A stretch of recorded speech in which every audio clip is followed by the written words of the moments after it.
Welcome to episode 241 of Empty the Bench on the Empty the Bench podcast network. He's Tom Albano. I'm Nick Morgasen.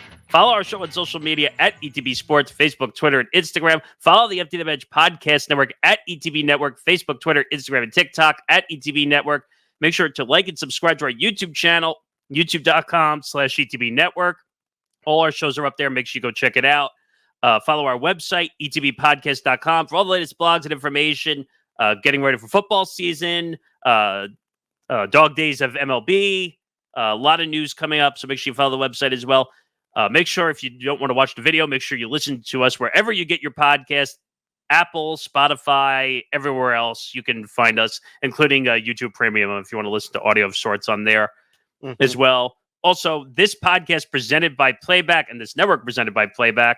Watching sports is more fun with others, but we spend too much of our time watching alone. Playback is a virtual space where communities can stream live sports together with everyone perfectly synced up. Creators can hop on stage, deliver their own play-by-play analysis and commentary, and invite viewers up for Q&A. Playback makes watching sports fully interactive and a social experience. From playing fantasy sports, repping your favorite players and teams, and watching with the commentators and communities you care about. Win or lose, sports are best enjoyed together. Join our community by going to playback.tv/ETB Network to find out more, including our live stream schedule. Now, we are working on some content for Playback, hopefully in the next week or so.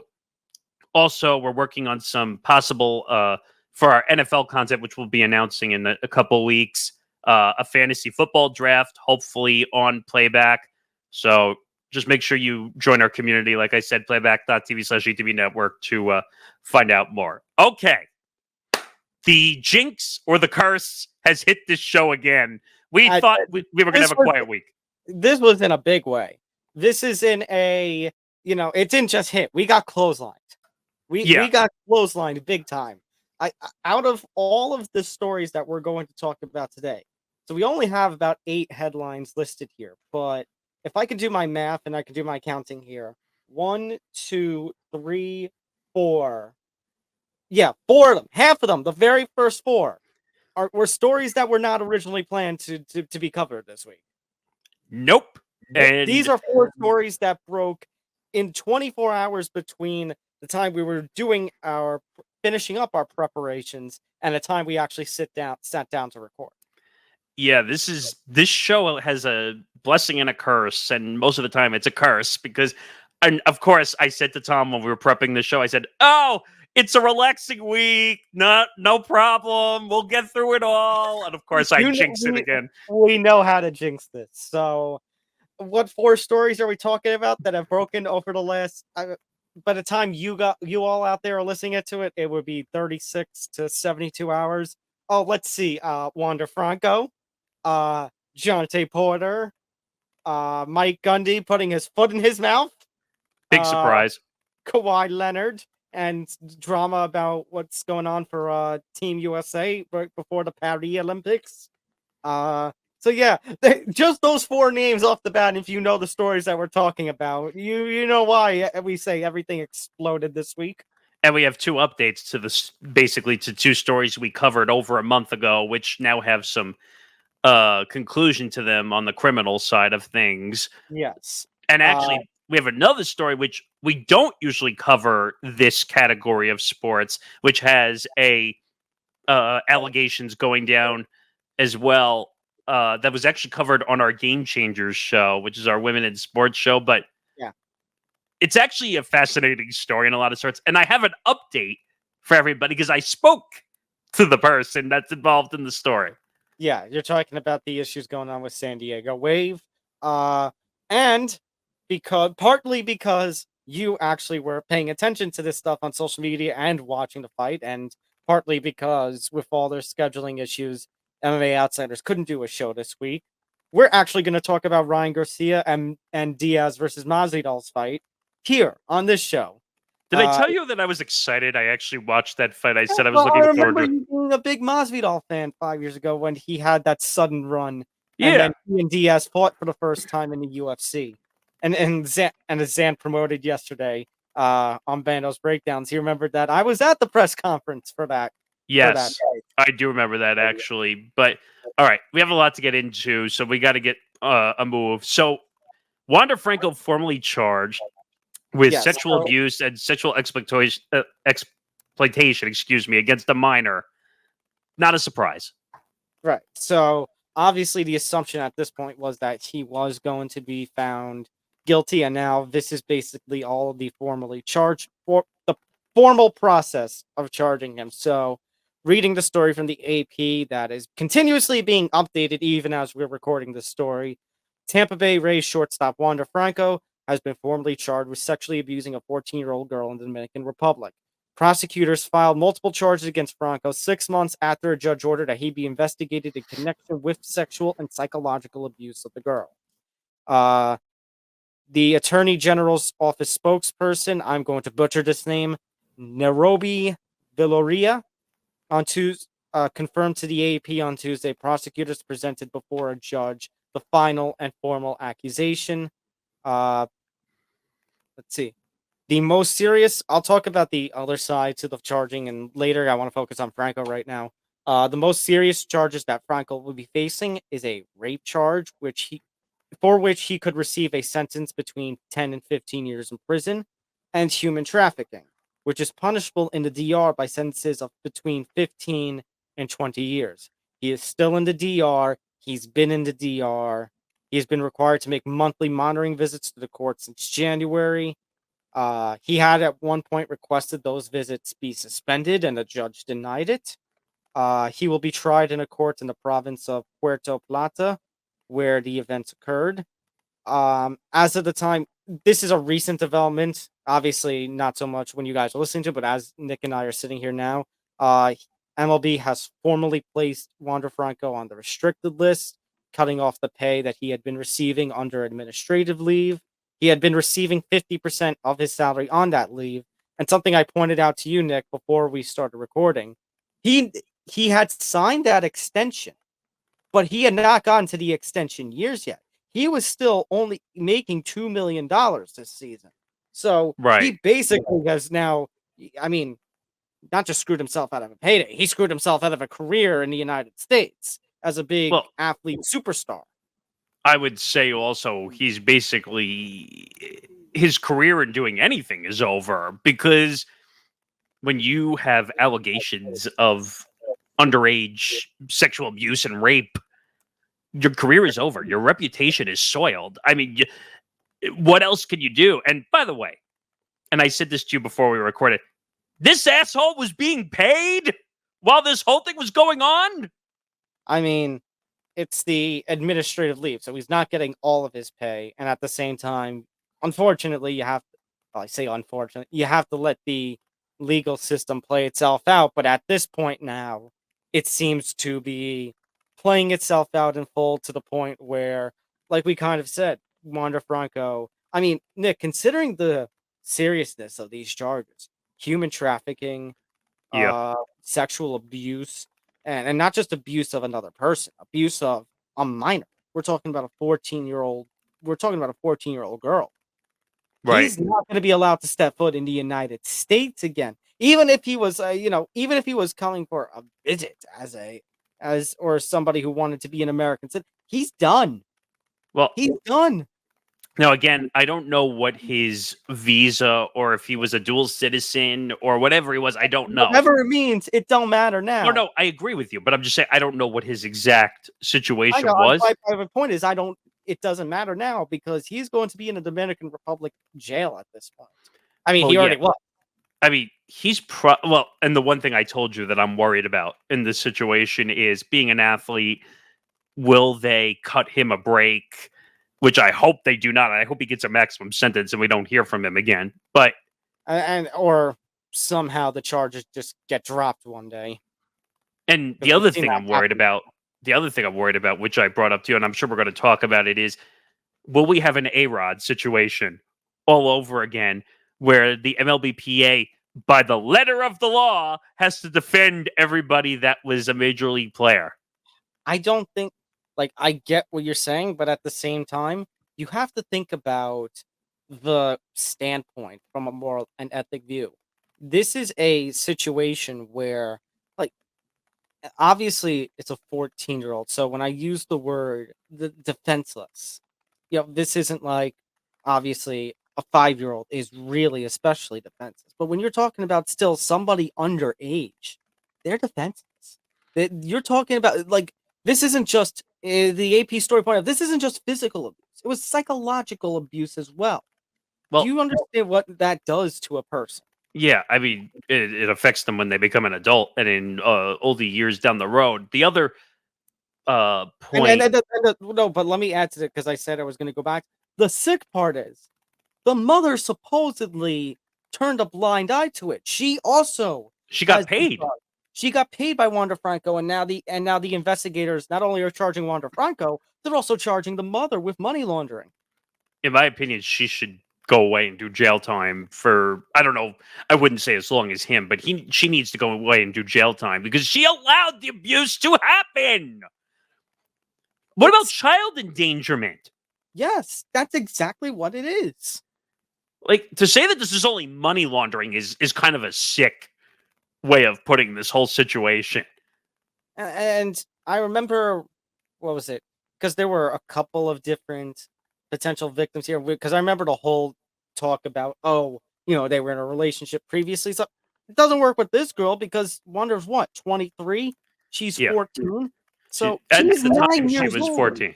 Yeah. At the time she was 14. Yeah, because I think she's older now, isn't she? Because it happened. I thought it happened a few years ago, but it doesn't matter.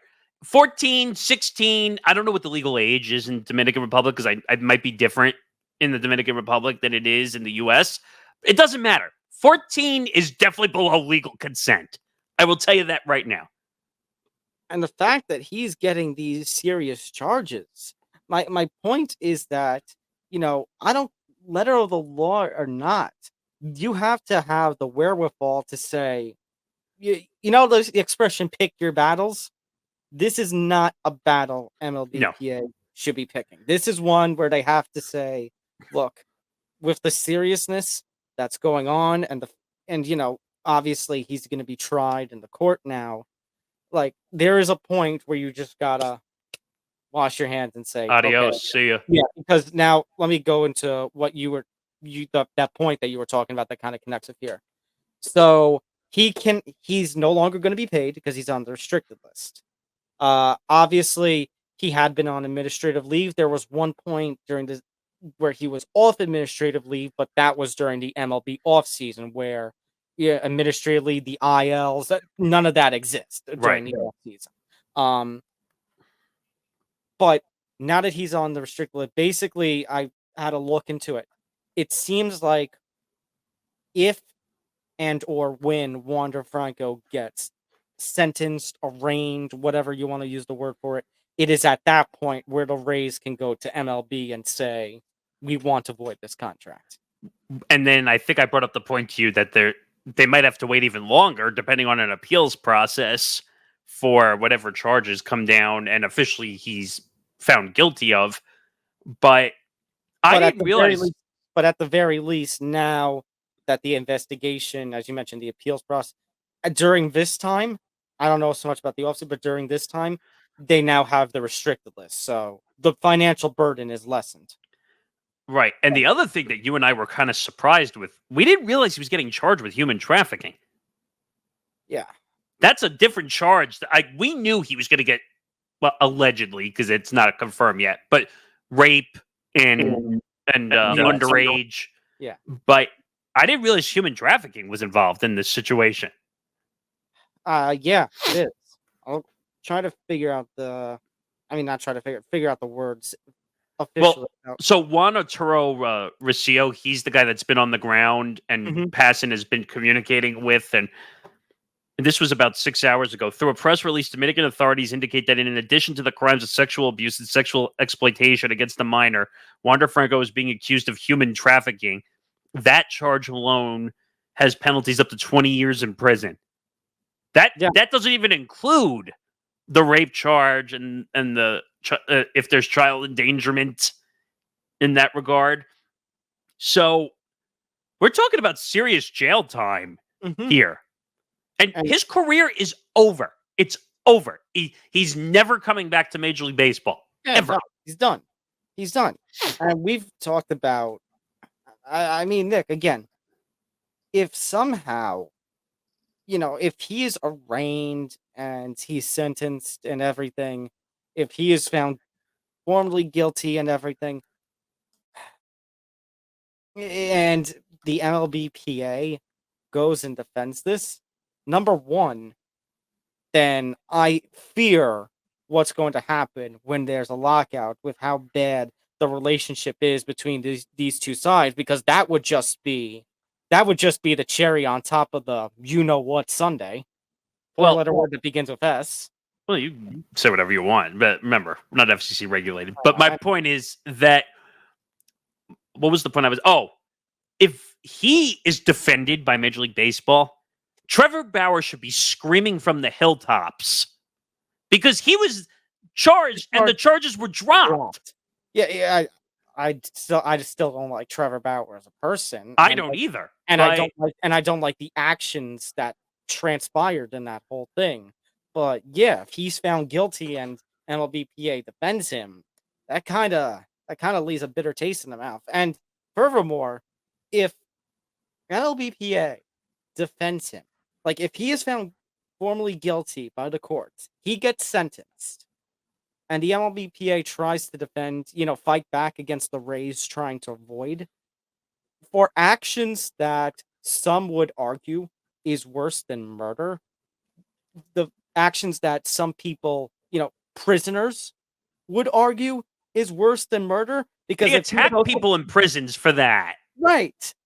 If that's going to be the case, then on a moral and ethics standpoint alone, I might stop watching baseball for a little while, because I just think about the people running that sport then. I mean, I question the morality of the sport at that point if that's what happens. But this whole thing is a mess. And if the MLBPA gets involved with it, Trevor Bauer, like I said, should be screaming. And forget the values, because we both don't stand on his values for whatever he does. But his charges were actually dropped. And actually, we talked about this, and actually, you and Nick did an interview years ago with I can't remember the guy's name from NBCLA, but Michael Jontay. Yes, who was very good, by the way. If he's still at NBCLA, go check his work out. I was gonna say that's an ETB classic interview that's still available. Yeah, I would go check that out. It was a really good interview. But he was even, if I remember from watching some of it, he said like there's a lot of issues here, and legal issues, MLB issues. They tried to get rid of him, and actually the legal actually fought back for him, because I think he got his suspension dropped partially because of it. Well, again, I mean, he had that long suspension, but he hasn't been in MLB again since. But what's it called? Michael even pointed out there were some issues about, there were issues against Bauer and there were issues against the accuser. Right. Even though, again, we're never going to know the full story. Only those two people involved will know the full story. But in the long run, I think Franco's going to do a lot of time in prison. I don't know how long. I'm hoping that athlete status doesn't get him out of it. The fact that, like, I get we're saying, if and when he's found guilty and such, the fact that, this stuff has stretched back from August and it's been a year and now he's getting formally charged, that tells me, that expression, where there's smoke, there's fire. Yeah. That there's something going on here. I mean, he's going to appeal this to the Stone Age. You know that. Like, the only thing that the appeals are going to stop is when the sentence is going to start. I mean, like, that's really what we're looking at this point. But Wander Franco is the most disgusting athlete or human being I've ever seen when it comes to this type of stuff. Oh, so because you're an athlete, you just do whatever the hell you want? That's what athletes act like. I mean, just because you're an athlete doesn't mean you can abuse people sexually. And psychologically. Or psychologically. And exploit them. And in the case of a mother, allowing it to happen to your child. I mean, shame on the mother. I mean, like, I know we're not talking about the mother as much, but shame on the mother for taking the money and letting him do it. I don't know why we're not going after the mother, or why the media's not going after the mother for what she's done. Because Wander Franco's the name. I understand. And of course, he's going to be 95% of the blame. But I think she deserves 5 or 7% of this blame. At least. She does. She does deserve a role in the blame. It's unbelievable. It's unbelievable. And we're not done with sports and criminal charges and such, because now we go over to the NBA side of it. This is news that has developed over the last 24 hours. This broke right before we started recording. By the time you all are getting this on the premiere, it's been 24 hours. Jontay Porter has pleaded guilty. We did talk about a month or two ago him formally being banned by the NBA for life because of betting on games. And now Jontay Porter has pleaded guilty to conspiracy to commit wire fraud in a federal criminal case. He could face 3 to 4 years in prison. There actually was an update that basically Jontay Porter, trying to word it in the way that is very informal, and I'm afraid of, putting words in prosecutors' mouths or saying something that's not true, but basically performed poorly in games because of he knew about the lines that were going on. Well, I don't know if it's that he was performing poorly, but because he was in cahoots with gamblers, they knew the numbers and he knew the numbers that he had to hit. Mm-hmm. So that's really the issue here. I mean, this is not a surprise. I mean, I will go back to one thing between the Jontay Porter situation and the Ohtani situation with Mizuhara, that NBA has to take some blame here, partially, because you're in bed with the gambling partners. Same thing with Mizuhara and Major League Baseball. MLB's in bed with the gambling partners. So it's so much easier in today's day and age to get access to gambling. Admitted he knew, I'm reading from the ABC News article, admitted he withdrew from games so he and others could benefit from electronic bets placed on how he would perform. Quote, I knew what I did was wrong and unlawful, and I'm deeply sorry for my conduct. The wire fraud conspiracy charge carries a maximum penalty of 20 years in prison, but the former Toronto Raptors players agreed not to appeal anything less than 5 years. So he should be getting more time, but this is basically part of, I guess you could say, part of the plea bargain. That response alone tells me that he has no remorse, but he's willing to make a statement so that he doesn't get put away forever in the process of it. Porter will also be required to pay hundreds of thousands of dollars in fines and restitution. His lawyer said Porter's lawyer said he, meaning Porter, became addicted to gambling, had amassed large gambling debts, and Porter was encouraged by his accomplices to clear those debts by withdrawing from certain games prematurely to make sure bets on his performance were successful. First of all, you would think some of these guys, these athletes, one, they're in terrible circles. And speaking of terrible circles, we'll get to one of those guys later who's in a terrible circle. Mm-hmm. But you got to think about, as an athlete, what guys are in your circle or in your team. Are they good people? Are they bad people? Are they disingenuous people in the process? The people that Jontay Porter were obviously disingenuous people, because all they were focused on was gambling, not whether, hey, are you in shape? Are you doing your best to get to the next level? But Jontay Porter knew what he did. Yeah, and the way he got caught, this is one of those things where, I mean, Nick, I don't know if you remember in the UFC circle a couple of years ago, the James Krause situation where he knew of something going on with one of the fighters, and basically because he had that inside information, and the UFC saw that there was this weird shifting in a betting line, and the bets that were placed on one fight. Well, here's a league investigation found that Porter had tipped off other gamblers about his health and then falsely claimed he was sick so he could stop playing in at least one game. creating a windfall for those gamblers who place parlay bets that he would underperform. Like the leagues, the sports books, they see this stuff. They see these weird lines, and if something weird is going on, you don't think a bell's gonna be rung somewhere? Of hey, this is a little Oh, weird. you mean you don't think they did this?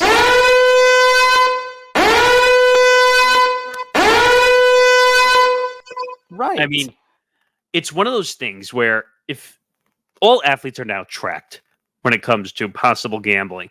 But here's the other problem. Like in the NFL, because this is the best example I can use, those guys are allowed to gamble on other sports as long as it's not on their own sport. I don't know if it's the same rule for the other professional sports, But I but think we're talking about two sides of the same coin, because this is Porter basically allowing himself and others to benefit because of inside information that he knew, aka, hey, the sports books, the league updates, they don't know this, but giving those the hint and nudge, I mean, nudge. the stupid thing is you bet on your own sport, okay? And to make it worse, you bet on yourself. Stupid. Like, I feel bad in terms of like gambling addiction, but at the same time, like I I said, don't like I have any just said, remorse for him. wait, listen. But at the same time, like I said, sports books, the leagues, all the commission stuff, they follow this stuff. So it doesn't matter if it's athletes, if they're noticing that something that wasn't, was a long shot to be bet, is all of a sudden getting more and more bets placed on. Stupid is as stupid does. Oh no, there were reports when we covered this story that the league, or I think it was on DraftKings because I think that's where it took place. DraftKings actually reported that whatever bets on Jontay Porter were up like 400 or 500%, which is insane because Jontay Porter is a bench guy at best. But think about what you're doing. Is the amount of money you're willing to put up and bet on yourself worth throwing away a professional career? Well, unfortunately for him, that's the reality. So he has nothing. He can't go back to the NBA. I guess, well, if he's going to be gone for now, based off that statement, something tells me that he might not even get jail time. Possibly, if he was willing to make that statement into plea, maybe he gets house arrest. Maybe he gets probation, and then maybe he goes overseas and he plays basketball somewhere. I was going to say, well, if he's going to continue a career, it's not going to be with the NBA. It may not be in the United States. And by the way, just as a side note, I think I mentioned this when we first talked about this story, or Yeah. I think either way, in case I forgot, I feel terrible for Michael Porter Jr. between going His through brother. going through this and going through his other brother Jontay and the or pardon me, not The other brother passing away in the car accident. yeah, the brother passing away in the car accident. And then remember, he has another brother who was arrested for DUI recently. Yeah. Too. DWI. I feel bad for him. Like, yeah, it's a tough situation. Being on Denver, winning a title, obviously, a couple years ago. And then watching basically your family, you were in a basketball playing family, all kind of fall apart. I mean, I don't know. I think Michael Porter's just putting his head down and focusing on basketball at this point, and you can't worry about if your brothers are being jerks and they're doing terrible things. Then you just move on. You focus on your family and others that care. But this Jontay's an idiot. I mean, like you're betting on your own career and your own stat lines and your own sport. What did you think was going to happen? These guys think they're never going to get caught. Oh, I'll wipe the trail. No one will see what's going on. The NBA or any professional sport knows everything. Mm-hmm. You might not think they know everything, but they know everything. And eventually, like I mentioned, you leave a trail with all the bets that are being placed, and you're going to get caught. And the NBA could go to DraftKings and FanDuel or BetMGM or name your betting platform. They can go and see who was betting on what. Mm-hmm. So if you don't think they can track, they can track. All right. Let's go over to... We'll come back to basketball. Let's go over to the football world for a second. Let's go to the college football world. This is another story recently developing involving one Mike Gundy. So Ollie Gordon of Oklahoma State, running back, was Star arrested. running back, by the way. Star running back, yeah, arrested under was accused of DUI. And at Big 12 Media Day, Mike Gundy made some pretty interesting remarks. Yeah. So just to set this up, obviously, like you said, Ollie Gordon was arrested on accusation of DUI. I still think it's the same legal amount. It's 0.08, like here in New York. It's the same in Oklahoma. Mm-hmm. You know what? I think Mike Gundy can explain it better. So here's part one of what Mike Gundy said in response. So I looked it up on my phone. What would be the legal limit? Like in Oklahoma is 0.08 and Ollie was 0.1. So I looked it up and it was based on body weight. Not to get into the legal side of it, but I thought really 2 or 3 beers or 4. I'm not justifying what Ollie did. I'm telling you what decision I made. Well, I thought I've probably done that 1,000 times in my life. And I, it's just fine. So I got lucky. People get lucky. Ollie made a decision that he wished he could have done better. But when I talked to Ollie, I told him, I said, you're lucky you got out light because you make a lot of money to play football. I mean, I'm sorry. I mean, like, huh? You're comparing the amount of beers you drank, and then you're possibly saying that you were caught for DUI? That you may no, that he's saying that, oh, I was lucky I wasn't caught. But what? Yeah, I just don't get it. So set up the second part to this. So that all goes down, and all this stuff happens, and now he basically says, you know what? I have a punishment for Ollie. Here you go. We're in a time where you guys are essentially employees. You guys make lots of money to play this game. It's different than it was 5 years ago. And your punishment's going to be facing the facts. That's why we brought him here today. I said, you're not going into hiding. You're going to face the music. You're going to have to stand up and talk to people and answer questions. And hopefully, more than football, you can learn from the situation you've been in. Because if not, then we have a real issue. But he's going to play. And I'm going to do what we think is best for Oklahoma State football. And I think it's best for Ollie to play. If there's any punishment, it's make him carry the ball 50 times in the first game. What? What?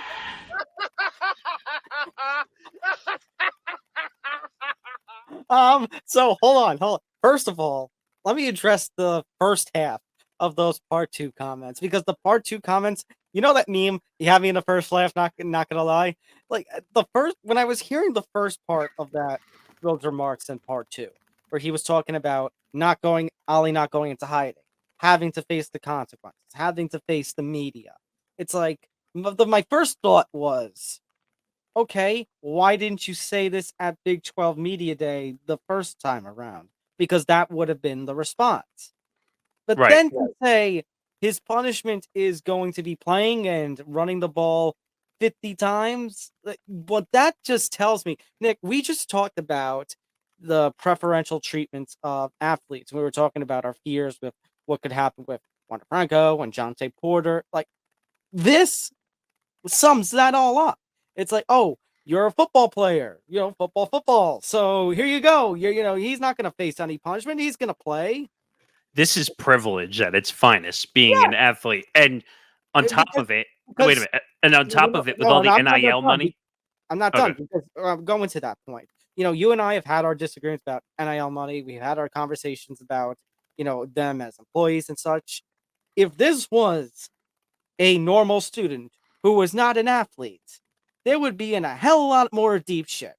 They'd be expelled if this was just a normal college individual, possibly, depending on the severity of what happened in an accident. At the very least, suspended or having to do some sort of academic probation, right? So, because he's a football player, a star college football player, number one, and of course, Mike Gundy's the biggest jerk I've ever seen in my life. By the way, for people who don't remember, Mike Gundy is the I'm a man, I'm 40 guy. He's the one that, if you watch Moving the Goalposts, It starts the intro. he's the beginning of the intro. I think if I was reading correctly, it's his 20th season with Oklahoma State. He said some pretty dumb things in the past, but to say that, oh, well, let me see how many beers it takes to get to that. Well, let's face what both these comments. He's downplaying the situation. No, but wait, but to say, okay, I've probably done that 1,000 times in my life. What? No, that's what I mean by downplay. Bah. And oh, so I got lucky. People get lucky. What are you talking about, Mike? So what happened? Let me ask another thing. What happens if he didn't get lucky? He would probably have had punishments from the NCAA by this point. But I'm saying is, I don't know exactly what happened in the accident. I don't, because it doesn't say. But say he actually hit and run somebody, possibly. All right. No, look what's going on with Rashee Rice in the NFL. Look what's happened. I mean, if you want to go even darker about what drinking and driving can do, Henry Ruggs. I was just going to say that. Yeah, Henry Ruggs, who is now doing jail time. So it just baffles me that Mike Gundy, like, I shouldn't be surprised because this is football and all he cares about is football, it seems. At the same time, like, there's stuff that you don't say. And right now, if he and Oklahoma State are getting criticized up the wazoo, it's deserved. Right. And I mean, you just have to know what to say as a head coach. I mean, you can't make light of it. Like I kind of said, the first half of part 2, where he was talking about Ollie not hiding and facing consequences and such, that should have been said in the original comments at the media day. And Nick, if that's what he had said at the media day, overdone. No, I mean, there's controversy because of the arrest, but like that's the coach saying he is going to face responsibility. Like, that's the appropriate response. Instead, you make that comparison trying to figure out how many beers it was. You say his punishment is going to be actively playing and running the football. Like, well, wait a minute. Not just actively running the football, running it more. I heard a quote also that he wants to run 50 times in that first game. What are you talking about? How is that a punishment? It's not a punishment. Nothing will be a punishment in college sports because now of all this NIL money, everyone is going to have to play because they're going to lose that money of value. Well, shouldn't that be Ollie's punishment? No. I'm not talking about himself. I'm talking about the school. The school is not going to sit players anymore because of the NIL money that's coming from the schools. So wouldn't the genius thing be to have him, lose some of that money? You mean like an actual fine, like in professional sports? Correct. Or one of these sponsors of the NIL looking at that and going, yeah, because you've done this, we're going to pull our name from your NIL. Like, you're done. I'm looking to see if Ollie Gordon has any NIL deals, because I'm assuming he probably does. Oh, he does have an NIL profile. Let's see. Mm-hmm. So he's got McDonald's and he's got EA Sports. I'm assuming EA Sports might be for the whole video game. The whole NCAA. Right, for the video game. But he's got McDonald's. I was going to say, so when the smart thing to be McDonald's is like, we're going to decrease some of that money. Like you said, kind of like a fine. If it were me, I would pull it. That's just me. Or do that. Right. Because, again, McDonald's, big brand recognition, putting money behind a college athlete who's supposedly going to be a star, hopefully in the NFL one day. Because what's happening now is a lot of these NIL deals are carrying over into professional sports. Right. So the only thing you have to do is not fuck up with an NIL deal. And it's going to go with you to your professional league. Because that's what's happening now. It literally don't make a stupid decision. And as far as Mike Gundy goes, don't say something stupid. And if Mike Well- Gundy doesn't like what I'm saying, then come after me. I'm a man. I'm almost 30. I mean, Mike Gundy's an asshole. I mean, he can be entertaining on TV at times and whatnot, but you can't make your comparison to how many beers you're freaking having. I mean, come on. Like, and saying you're lucky you weren't caught for DUI. Oh, so you're setting a bad example for all the college athletes that you're coaching, right? Like I said, open mouth, insert foot. Pretty And he much. and it wasn't like the tip of the foot. No. He lodged his whole foot into his mouth, down his esophagus and everything. But here's what's weird. So it says that Gundy was actually, he did say it in the sound bites that he was referring to what Gordon makes as a college football player. Like, first of all, why are you reaching into his pocket? Number one, as a coach. That doesn't make any sense to me either. I mean, that never was an issue way back when, years ago. Right. But he's not wrong, but at the same time, making those remarks at the first time around didn't do him a good service. I don't know. As long as what's going to happen is, well, I'll learn from this situation and never do it again. Blah blah blah blah blah blah blah. BS. And then when time passes, everyone will forget about it. So, all right, quickly moving on. A couple more stories that we got to get to. Speaking of awkward laughs, Kawhi Leonard is now. So you were going off.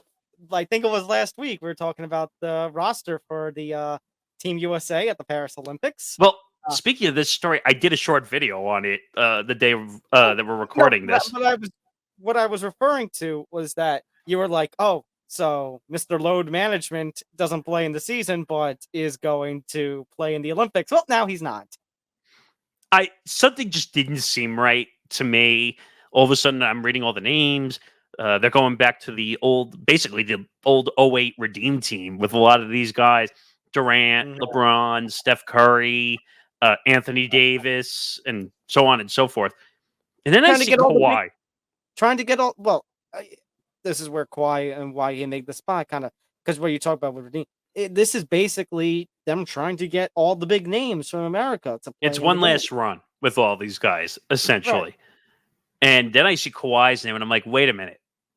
This guy barely plays. You're going to put him on this team? I don't think he was going to start anyway, just because there's so many other big names on this roster. Jason Tatum also to name one. But then I see the statement, and I'm like, what? And so Team USA is claiming in a PR statement that it was the Clippers. And I'm like, oh, good. We're playing the blame game. Is that what we're doing here? I mean, I can kind of see it because obviously, you know what I would compare this to, Nick? Aaron Judge basically being told by the Yankees, you can't do the World Baseball Classic, you can't do the Home Run Derby, basically trying to put restrict because, hey, you're our guy. We're paying you. But then why was he allowed to go in the beginning? That's what I'm trying to figure out. That's the question. That's the question I'm not going to have the answer to. So here's the statement. Kawhi has been ramping up for the Olympics over the past several weeks and had a few strong practices in Las Vegas. He felt ready to compete. However, he respects that USA Basketball and the Clippers determined it's in his best interest to spend the remainder of the summer preparing for the upcoming season rather than participating in the Olympic Games in Paris. One problem.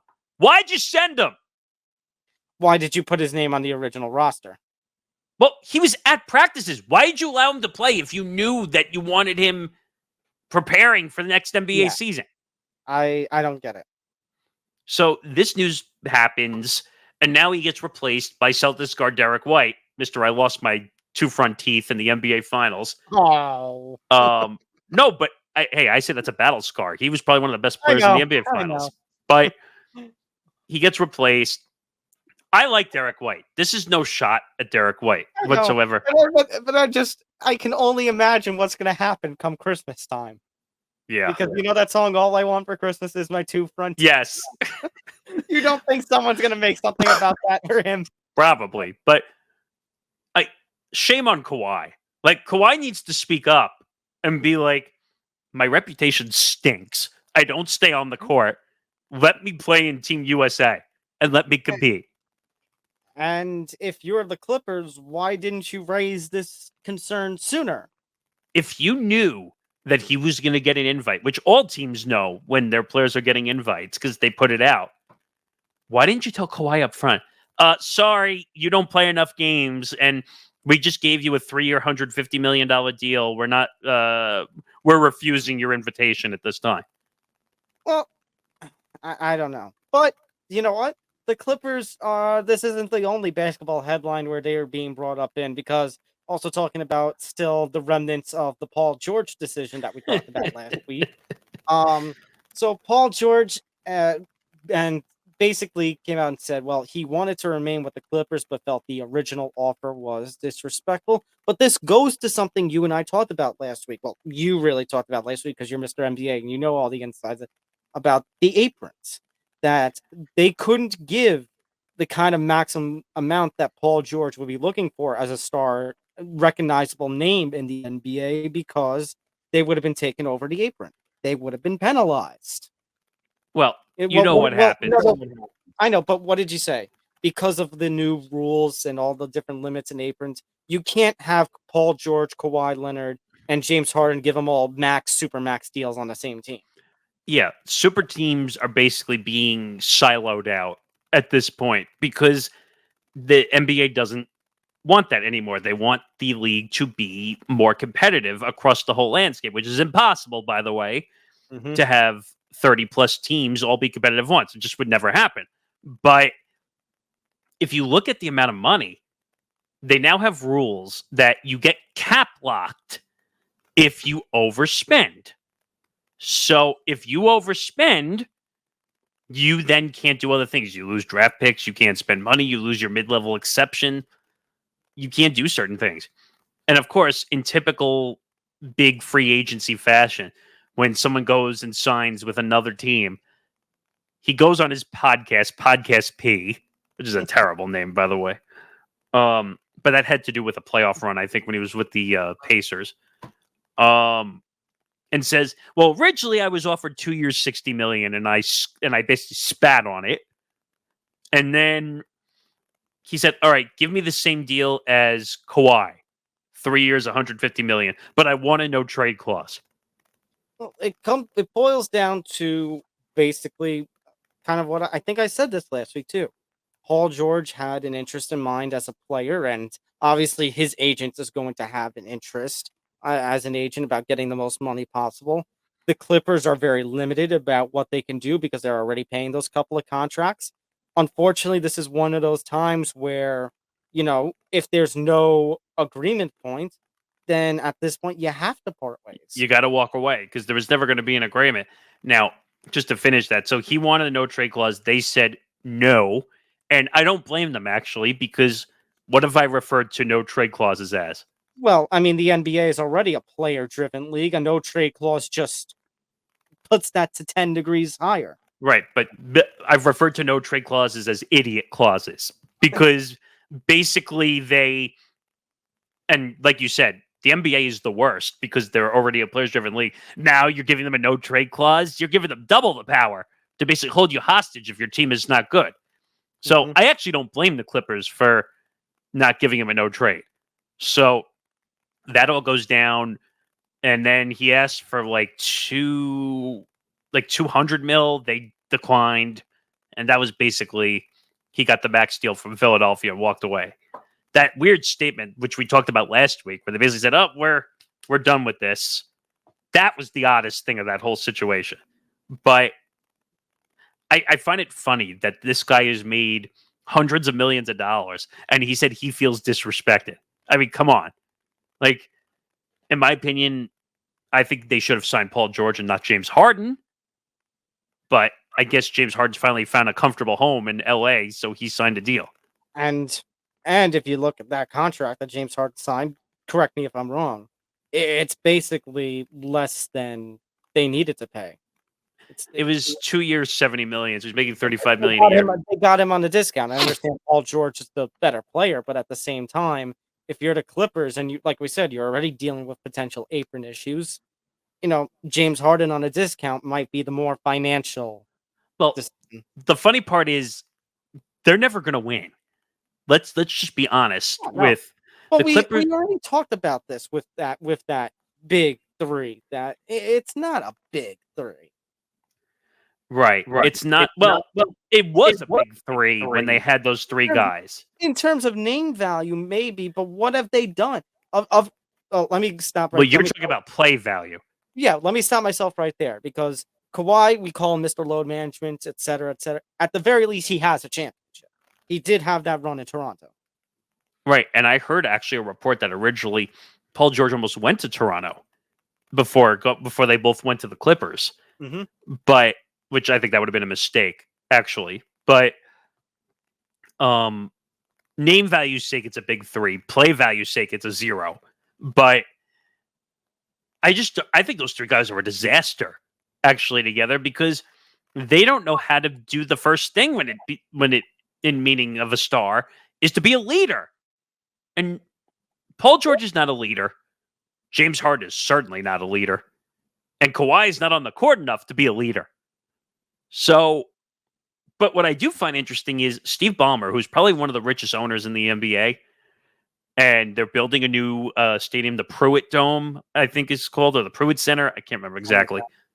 They're spending all that money. Why wouldn't you spend the money to bring them back and at least get the marketing dollars out of it? That is what I don't understand.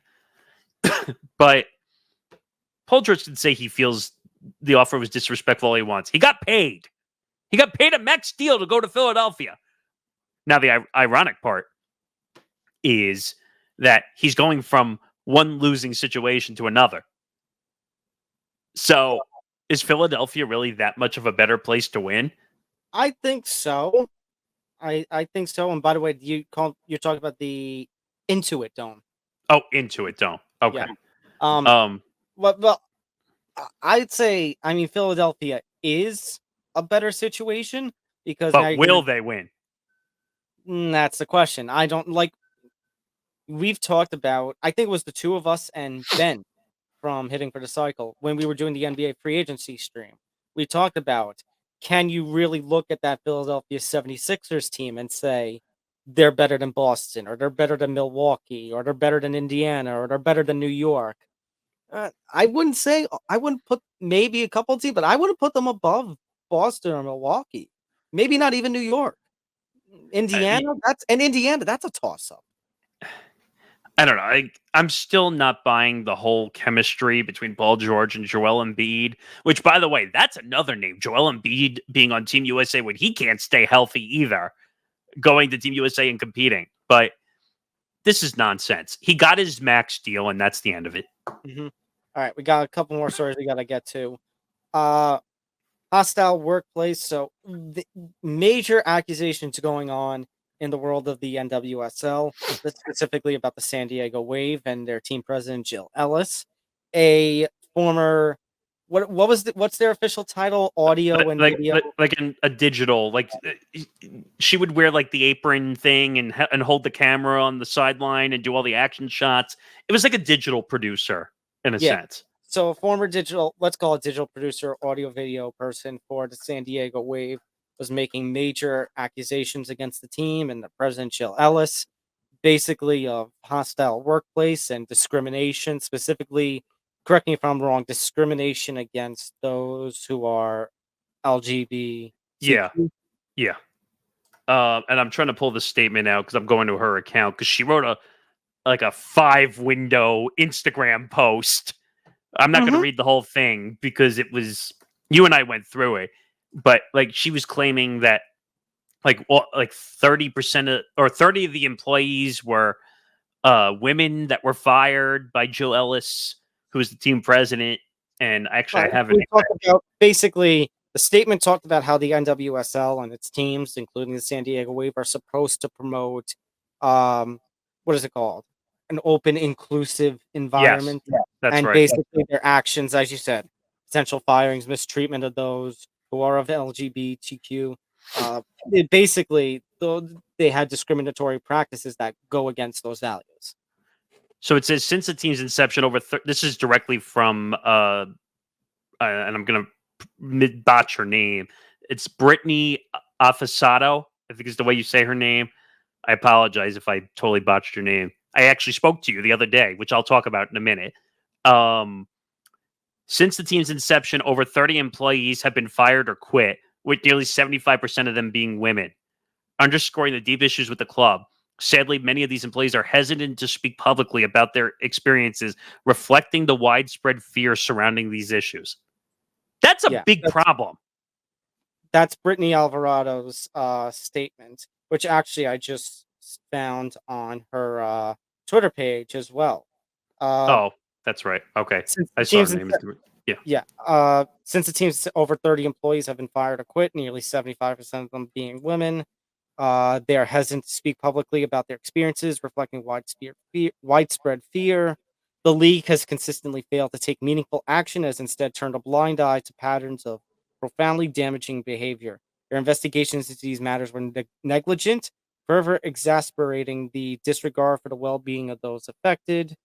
The NWSL must take immediate action to remove JLLs from both the San Diego Wave and the league entirely to finally protect the staff and players that they have neglected and ignored for far too long. She actually included, you mentioned this, I don't see it on the Twitter post. I think it's on the Instagram post. Yes. An email that she had received after putting in her resignation to the Wave. Yeah, I have it right here. Actually, and I almost wouldn't have saw it if I didn't scroll one more time. But she said on June 17, 2024, 10 days after my resignation, I received an email from a senior leadership member. These are and it has the exact words. And you know how they put like a sentence in bold, like on Gmail at the top? One word, it says pathetic for walking away. Like, hello, HR. Hello. Like, learn how to handle your situations properly. It is extremely. Now, I know she didn't fully have, she blurred a couple things out because obviously I don't know what the word is, but I'm assuming it's confidentiality, something kept within, internal emails and such. That's a normal practice in businesses. We've all done that. We've worked in places where we've had to do that. Correct. But when you are a representative in human resources, that is not I don't care what the issue is as a human resource for any business. When you're in a professional environment, you are supposed to handle your communication, your business, etc., in a professional manner. Writing the word pathetic in all bold is not professional. Well, wait a minute. And then she actually put in the small little. It says, "You are the most pathetic person I've ever met. You must have no sense of work ethics or integrity. We are ecstatic you are no longer with the club." I mean, what? That email is what's pathetic. That HR person should be fired. Yes. And the sick part is they probably will not get fired. Right. Yeah, but the response you are supposed to do is just best of luck in your future endeavors or something very generic. Or just better yet, all right, we're just going to separate at this time, whatever, move on, generic, whatever it is. It happened to me when I left my last job in radio. Essentially, when HR wrote me because of all the stuff that was going on, they just said, "All right, well, good luck in endeavors, move on." Like that was it. Like this is insane. Like she could have a real case here, like that there was real discrimination here. It's horrible. And I mean, and we don't have the full time to go into it. If you really want to hear the full. Game Changers did a really good job with it. Yeah, Game Changers, our new women in sports podcast on the network, actually did a really good job. And actually, a big thank you to Brittany because Brittany actually watched the show and watched the segments and loved what Mackenzie and Kelsey were doing. And actually, I have a statement from her too because I reached out to her, and because I was trying to see if she would come on either Game Changers or one of our shows. And she said, "Hi, Nick. I appreciate you reaching out. I'm currently working with counsel right now, so I don't have the freedom that I once had anymore. All of this has been overwhelming, as you can imagine. Thank you to all you for the support and love. Keep talking about these tough topics because we need more real in this world. Agreed. Agreed. 1,000%. And I'll right here on the air praise Game Changers for the job that they did in covering the story. Yeah, and she did say in future messages she will try to be on at some point. So I can't wait. That's going to be a good one when we can hear more about it. Yes. Shout out to Mackenzie Kelsey, by the way, because they're only 3 episodes in, and I think they have made a kill. They have done a phenomenal job.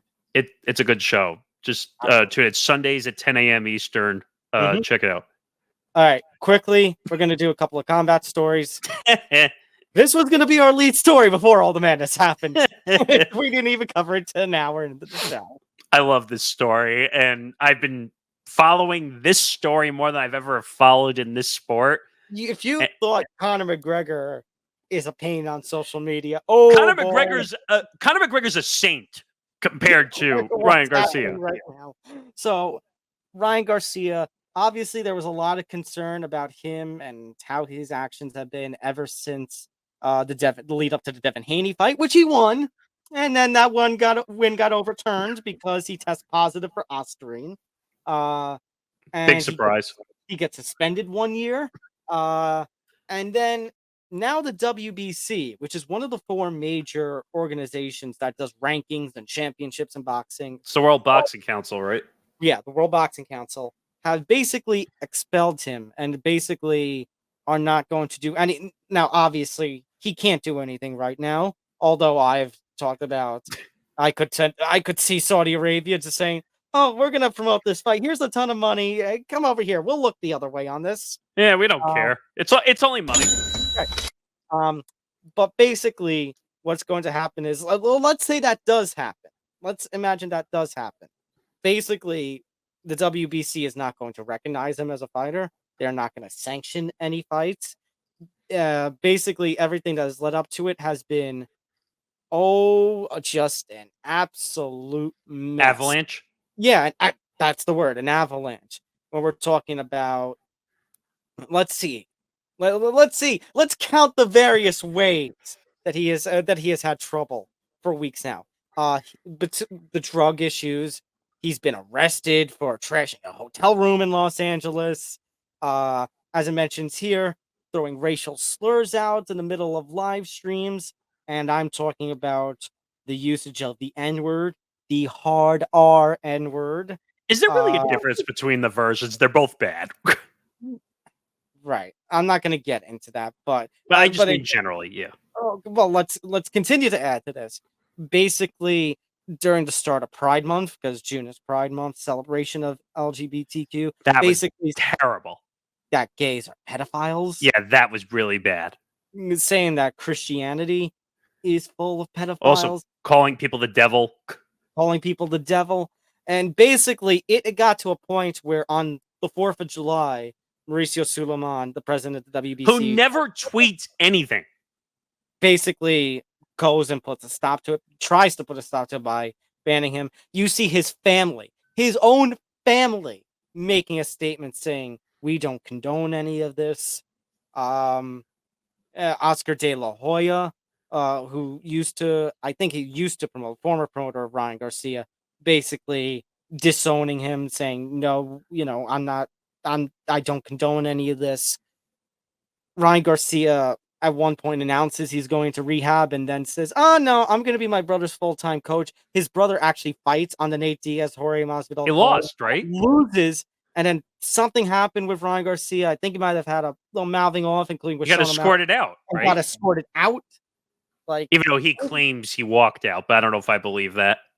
This man has been an absolute avalanche. Now, let me address something that Brett Cagle mentioned on the most recent episode of Puncher's Chance. Does this come off as a little hypocritical when you consider the amounts of boxers out there who have done some horrible things?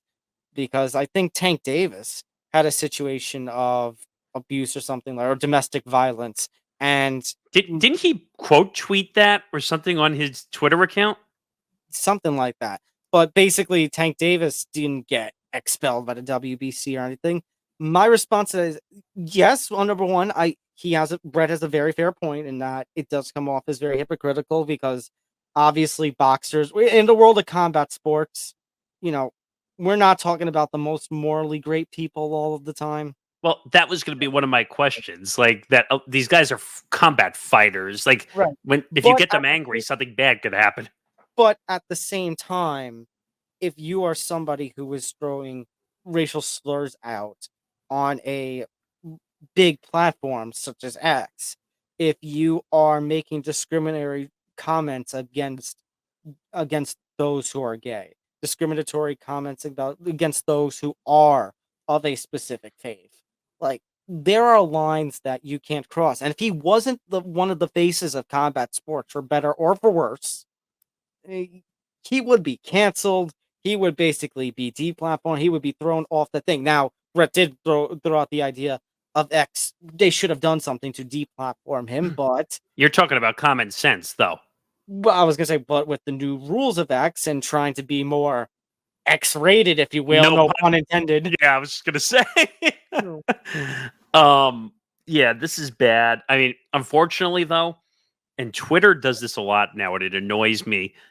When they have somebody that has a lot of followers or someone that's really important, they clutter your feed, even with tweets that they put out 7 or 8 hours ago. That's Ryan Garcia. I see tweets from 7-8 hours ago, like repopulating, like on our ETB Sports account or on the network account. Tweeting like a madman. He is tweeting like somebody who, just uses Twitter to just rant and rave and let everything out that they can't say in public. It's like we talk about the concept of the keyboard warrior. Ryan Garcia right now is acting like a keyboard warrior. I mean, what some keyboard warriors are. Not to go back to the former colleague as well, but itchy Twitter fingers also. Right. I mean, but just someone's got to say, hey, Ryan, put the Twitter account down. Go to rehab. And he even admitted on one of his tweets, I have a substance abuse problem. And Suleiman mentioned the WEC has tried to offer him substance and he said no. And he's turned it down more than once. And then you just see all these other things, like him like flipping a tire in a video. I don't know. And saying, oh, I'm going to UFC or I'm going to go to WWE. You said before we started recording that he was going over to Bangkok. What is he going to do? He's going to start kickboxing, Muay Thai training now? Well, or that's where you can have drugs legally, unfortunately. But here's what I told you right before, because you're talking about the tweeting like a madman. This is like a child throwing a temper tantrum. And you know what one of the strategies is with the temper tantrum? Don't look. Yeah. Well, for the audio audience, don't look. Yeah. But yes. I don't know. I look at his Twitter account. It's childish. He's looking for attention. Anything that I'm ready to freaking mute him. I'm close to it too. But the thing is, like, for guys like us, they're looking to grow his show. We're going to do content on him because that's part of the deal. When you do something stupid, we have to comment on it. Like you're right. But at the same time, I guess I'll get that from my media colleague friends. It's becoming a joke, and we're not even up to the story where supposedly he broke into his own house, where his 2 kids are, which I didn't even know he had kids. Yeah, by the way. Which that whole situation right now, I guess, is being investigated because we don't have the full details. He put out a tweet. He's claiming that this woman cheated on him. Okay, so the answer to cheating, like if that, let's say that's true. Yeah, that's terrible. But at the same time, so the answer to cheating is breaking into the house, throwing obscenities at her in front of the kids, scaring the kid. Yeah, breaking stuff. That's great logic. Yeah, good job, Ryan. Breaking stuff and yelling and screaming and whatnot. Now, again, we don't know if she did anything, so we can't pass a judgment on that. But again, even if no, I'm not saying what he did was right. But there are ways to handle this, and right now Ryan Garcia is handling it like the piece of crap, like he's acting. Right, and I agree. And the only reason I was just saying that is because we don't know. We didn't see what she did beforehand. But all I'm saying is that this guy needs help, like in a big way. And I don't blame Solomon and WBC for saying, "Hey, you are a detriment to our sport. Leave." But I don't know if it's going to do anything unless the IBF, the WBA, the WBO, Yeah, in my opinion, everyone should follow the WBC and say, "Hey, we did it. You do it." And more importantly, the athletic commissions. Well, that's a whole nother issue. Obviously, I should play. They can't do anything right now because he's suspended a year. The athletic commissions have to uphold to that. He is suspended 1 year. He is not going to fight for you. Why can't they just ban him completely? Right. That's the question of like what more can be done. And if you're Saudi Arabia, I'm sorry, go look at other fights. You are going to ask for trouble if you get Ryan. The only reason, and originally, and you almost went off on me when I said it last time, but you don't think Dana would want Ryan Garcia just for the money and the aspect of it? No. I think he almost would. Like, depending on if it made him a huge amount of money, he would find a way. He would. Right, look at what happened with Conor and Floyd. Difference is Conor did stuff in the UFC and raised the UFC to levels that it hadn't even thought of before. I mean, that was a boxing match anyway. But my point is that you're telling me that Dana would. Yeah. The last time a full-time boxer tried an MMA fight was James Toney in 2010. And he had no takedown, no grappling or anything. He admitted it. And you know what happened? He got taken down and got choked out in 3 minutes. What about Nate? Nate was originally the UFC fighter. Oh, okay. I thought because you said the last time because he's technically not full-time on either side. Okay. Yeah. And Nate's retired. Okay. You know what? Let's go to that because we're way over time. This was awesome. This was fascinating. This was better than what I expected it was going to be. I didn't think. First of all, I thought Masvidal won the fight. Number one. I thought it was. I thought like 95, 90. The one judge who had it 95, 95. I would have taken that. I would have taken 94, 96 either way. You had the 97, 93, which is okay. That one judge who scored 98, 92, 8 rounds to 2. I could go back and watch that fight, and I could point out 3 rounds that Masvidal won. That the 97, 93 is like the minimum acceptance. You know what I mean? Yeah. By the way, and Brett and Anthony were telling me about it too. They think, obviously, because it was done in California, and that's Nate's territory. Had a little hometown advantage, yeah. I've been of the advocates that judges in boxing, MMAs, they should be in soundproof glass. I don't know what you would call it. Soundproof boxes? Yeah, outside of around the cage. So that way they don't hear the crowd. They just watch the fights for what it is. And I remember you saying that. I'm like, that's actually not a bad idea because then they can just focus on watching the fight. Yeah. But I think Masvidal had the bigger, more sound-landed punches than Nate. Like, Nate had more volume, but Masvidal, I think, had the better value punches and should have won that fight. And I know those two apparently have bad blood for each other. Yeah. Is that true? Well, so Masvidal wants a third fight. The two seem to exchange some words at the end. That's not what Nate wants. What Nate wants is, first of all, he wants to avenge his loss to Jake Paul. So he wants Leon Edwards. I thought I heard too. Right? He wants to go back to the UFC to face Leon. I mean, the funny reaction is when he says, "Oh, Jake Paul, Leon, you're dead," and then Jake Paul makes a video. Jake Paul has previously offered him, I think, $10 million because Jake Paul, remember, is contracted to the PFL. Yes. So the longtime rumor has been Jake Paul's first fight would be a rematch with Nate Diaz in PFL instead of who won the last fight with them? Paul. Remember, Paul rocked Jake Paul. I mean, Paul rocked Nate Diaz very early on in that fight. It was kind of shocking to see. So Nate wants revenge in the worst way possible. Exactly. Nate wants to do it in boxing. Jake Paul wants it to be in MMA. You know what I find incredible though in that fight? Like Nate was taking hits to the face, and it looked like it didn't even like phase him at all. Like he doesn't get bloodied or anything. No, Nate Diaz, he's got a chin on him. He's tough, and he will go right through. You're like the third person to tell me about the chin thing, which I didn't understand right away. Chin basically means your ability to take a punch. Because he kept getting hit. And I'm like, why is he not getting... Like, he got a little phased, but like, He didn't take a cut or a hit. And that's the thing about the fight. It's like it depended upon like Masvidal had more effective strikes, which is really the way you should score. But Nate Diaz did have the volume. Well, so let me ask the debate of, because they were saying during the fight, and actually O'Malley did a really good job on the commentary. I thought he was actually really good. What are they saying? Oh, so effective strikes versus volume. That's the thing. Effective strikes. It's like that's the thing. What is effective? Is effective to a judge landing more of your strikes? Is it if you land fewer strikes but land the more powerful strikes? Is that effective? That term is kind of like effective striking is supposed to be the top criteria of scoring. That's what I thought. It's that term effective that gets a little bit into subjective territory. Because I feel like for volume, you could just stand there and just hit somebody like the whole time, and that's volume. But is that effective?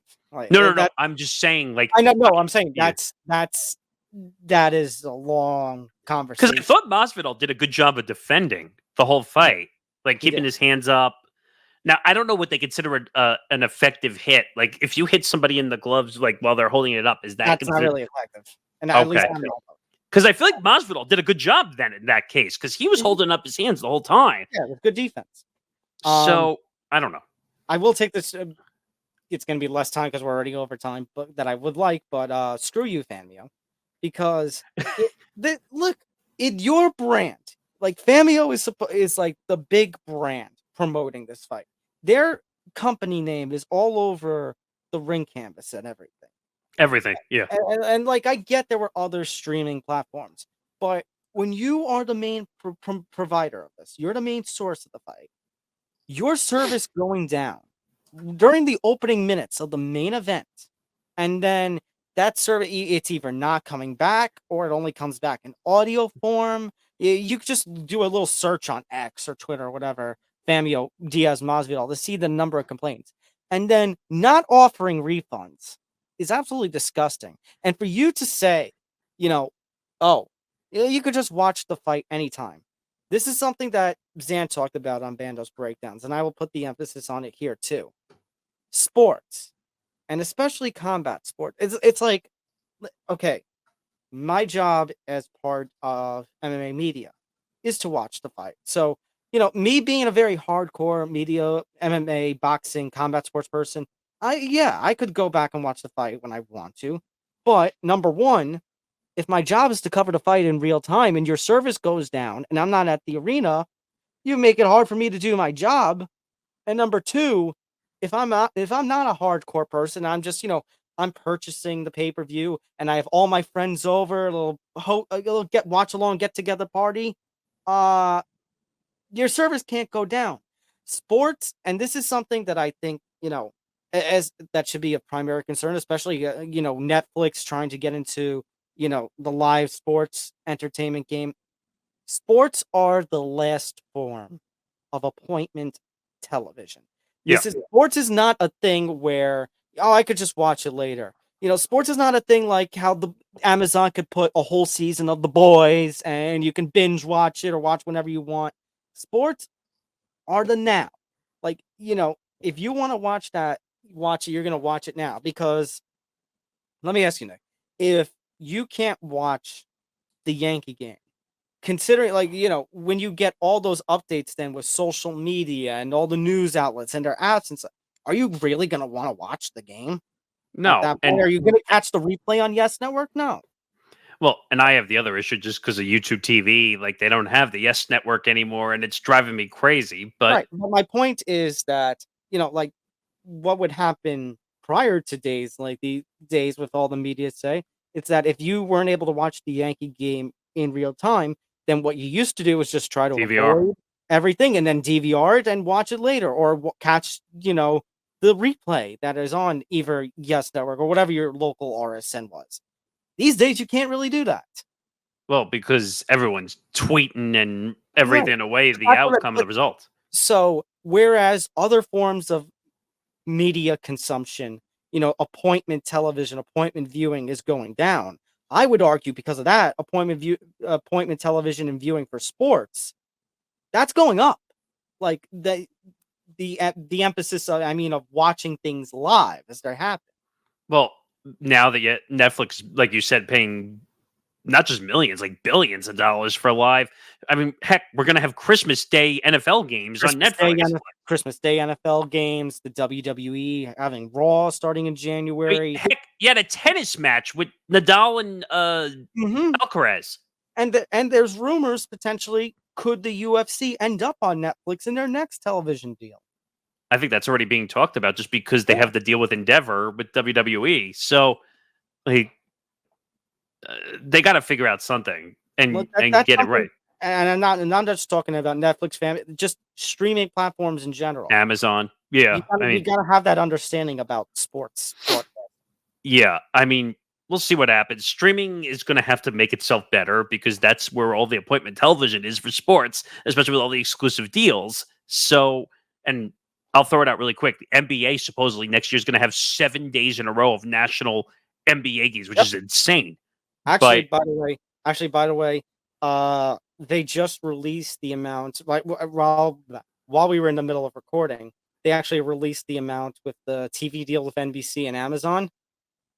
The NBA, that TV deal, $76 billion. That's total between everything, including ESPN, Disney. It's an insane number. It's like they said it like doubled or tripled what they got their last combined deal. So also we one have other time. I was gonna say also one breaking story, but we don't really cover soccer. I know moving the goalposts. Oh, their head coach, right? Yeah, is gone. Head coach has been fired after their Copa America loss. So that'll be interesting to see if because I know moving the goalposts talked about last week. That'll be interesting to see if Nick and Liam have some words about that. Yeah, we'll see what happens. But that'll do it for episode 241 of Empty the Bench. He's Albano. I'm Nick Morgasen. Make sure you tune in every Thursday, 3 p.m. Eastern, to see our show. Make sure you like and subscribe. YouTube.com/ETB Network to make sure you find this show and all our shows across the Empty the Bench podcast network. Make sure you listen wherever you get your podcasts. All audio platforms are available, so make sure you go and you find us. Also, make sure you check out our network platform presented by Playback as well. We're working on some stuff. What was it? Oh, Game Changers had asked about possibly doing the WNBA All-Star Game as a stream, even if we can't get the actual stream, just doing something on there. With a watch along, on there. Yep. So we're working on some watch along stuff. So like I teased last week on Outsiders and Tough, there's a plans for a certain thing. We were going to start with 303 before that card kind of fell apart. Maybe we'll start at this time with the 2 title fights for 304. That'll be formally announced at some point. There's plenty of content opportunities with Playback that we're working towards. But until then, for episode 241, Tom Albano, Nick Morgasen, we will see you next week for episode 242. Good night, everybody. See ya.